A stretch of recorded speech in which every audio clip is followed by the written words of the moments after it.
পিসি তুমি কি রান্না করছো? আর বলিস না, এটা চিকেন রান্না করছি। তুই বললি না কালকে যে চিকেন খাবো, আমি খাবো। কবে চিকেন রান্না করবা? তাই এই দেখ আমি চিকেন রান্না আমি করছি খাবো তোর আমি জন্য। খাবো আমি খাবো আচ্ছা আচ্ছা, তোর জন্যই রান্না হয়েছে। আর কে খাবে? দীপ্ত আসবে না এখানে, আমি খাবো। তুই আর আমি আছি তো আমরা খাবো না ভালো করে।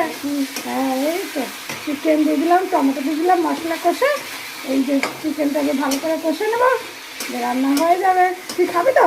হ্যাঁ হ্যাঁ আমি মাছ খাবো। তাই কি খাবি, কষা মাংস না ছোলার মাংস? কষা মাংস খাবো। ও বাবা, আম্মু যাবে। ওরে বাপরে, তুমি কষা মাংস খাও? তোমার খুব ভালো লাগে কষা মাংস খেতে? হ্যাঁ অমনি লাগে। ওরে বাপরে, ঠিক আছে ঠিক আছে, কষা মাংস কষা হোক, তো আমি তোমাকে দেবো, ঠিক আছে কষা মাংস। তো ঠিক আছে চলো, এটা আমি এখন রান্না করছি, এই যে কষাচ্ছি। লেগ পিস খাবে তুমি? ঠিক আছে বাবু, তোমার আমি লেগ পিসটা দিয়েই দেবো। ঠিক আছে, আলুগুলো দেখো এখানে ভেজে রেখে দিয়েছি তোমার জন্য, তুমি আলু পছন্দ করো।